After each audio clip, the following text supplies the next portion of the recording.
So every now and again, we like to go on, various sites. Libs of TikTok is one we like, and we like to bring out people who are, in some sense, dispossessed and not necessarily accepted by society, and just mock them relentlessly. And so today, we want to take fat people, because fat people have a really hard time. It's difficult, to live that life, and so we want to mock them and ridicule them and belittle them to make them feel even worse than they feel. We think this is a very important public service that we do.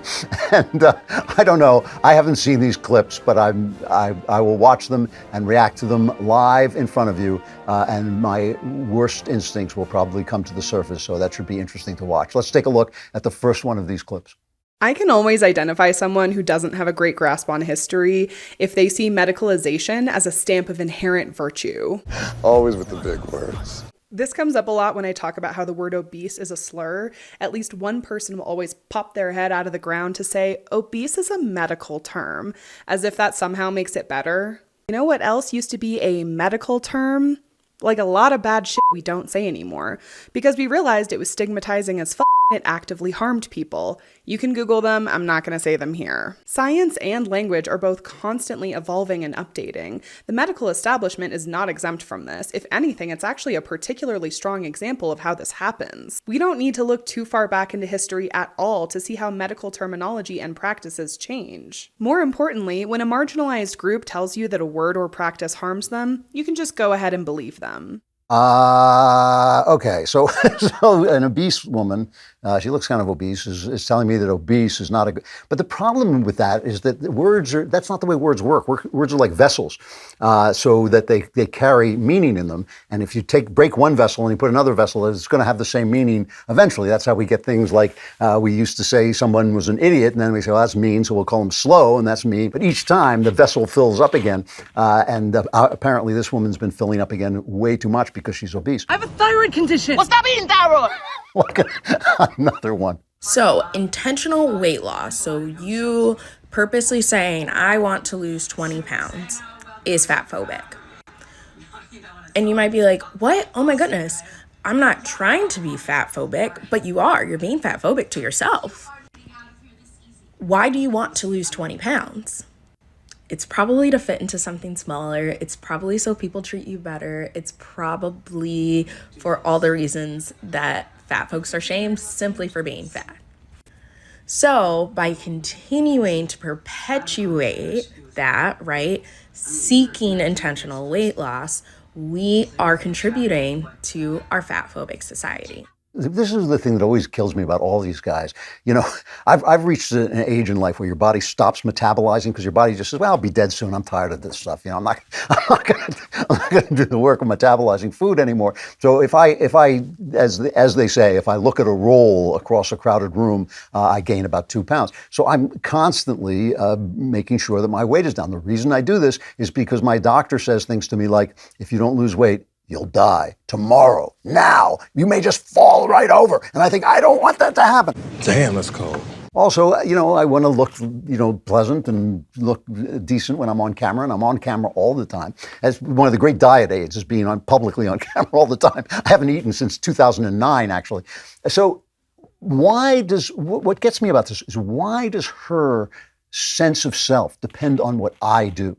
This is the thing. The devil always tells you he's going to make you stronger, always makes you weaker. So they tell you, like, oh, you're going to be stronger once everybody accepts you as you are. But if everybody has to accept you as you are in order for you to have any self-respect, then you have handed over your self-respect to other people. So the thing is, I'm going to lose weight and try and keep thin because I think that's a good thing. If you don't want to do that, that's great. But as my doctor would say, you're going to die right now. So lose some weight. I think my most toxic trait is that I want to befriend Republicans so that they can have a trans friend. And then when they get pregnant or have a baby, I want them to invite me to the gender reveal party and convince them that being the way I became trans is like a witch came up to me, a transgender witch came up to me and like forced me to be transgender. And then I'm going to put my hand on the stomach before they pop the balloon at the gender reveal party. And I'm going to go, your baby is now transgender. I want to do it so bad. I want every old lady there to keel over and die, have a heart attack. Ugh, that sounds like so much fun. A girl can dream. All right. So I'm having the invitations printed for that person to come to my gender reveal party the next time I have a gender reveal party. I'll do it now. I'm a guy. That's my gender reveal party. And I did send out an invitation, but unfortunately it got lost in the mail. And when it arrived, it had the wrong address. And when you arrived at the right address, I moved. So that's not happening. Let's take another one. This is the fatness spectrum. A small fat is a size 18 and lower, 1X or 2X. I'm a 4X, 5X. I'm a size 26, sometimes 28. I am the super fat you say I'm speaking over. What? All right. So what? I mean, this is the other thing. This is not an identity. This is not an identity. This is a result. This is a result of actions. This is a result of actions you can take. I mean, it's like, I always like it when people tell me alcoholism is a disease. Alcoholism is a bad thing, and it's something that doesn't happen to everybody, but it does happen to some people. But it's not a disease because you can't give up a disease. You can give up alcoholism. You can give up eating so much. It's like, it's hard. I know it's hard because you got to eat. And so once you're addicted to food, you taste them. But I'm sorry, take some responsibility. All right, let's take a look at another. So this person asks, what do hashtags like #deathfat and #infinifat mean?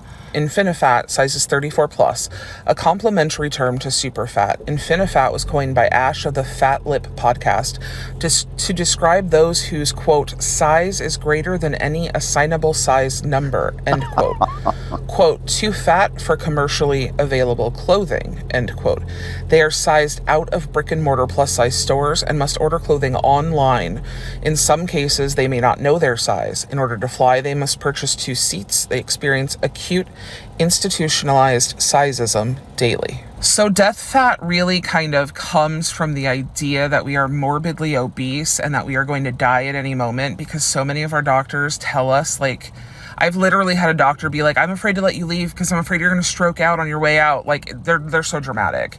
Death fat and infinifat are just ways to categorize ourselves, and kind of also ways of showing the different levels of oppression, because fat people who are fatter have more oppression. They deal with more institutional and systemic barriers than smaller fat people. What's this shit made out of anyway? Steel? Well, you should get it welded better in the corners. You know who really oppresses fat people is death. Please be Rosie O'Donnell. Please be Rosie O'Donnell. Please be Rosie O'Donnell.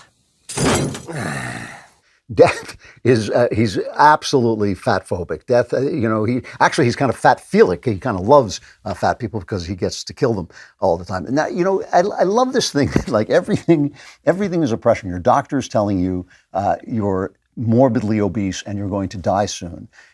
He's doing that because he's a bigot. That's the problem with doctors. The doctors are bigots. They're not doing it because they went to medical school, and in medical school you learn. I mean, the rates of cancer for fat people are so much higher than they are for not fat people. That's why your doctor is saying that to you. He's not a bigot. He's a doctor. There's a difference. You see, the bigot doesn't like you because of your race. The doctor doesn't like you being fat because it's unhealthy and you're going to die. I hate to make fun of people seriously, in all seriousness. I hate to make fun of people because they're fat or anything else.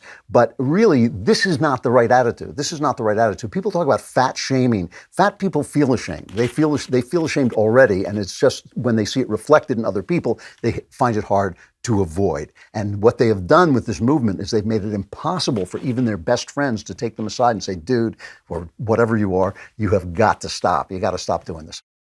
If you love this content, and I know you do, like and subscribe, and also subscribe to the Andrew Klavan Podcast.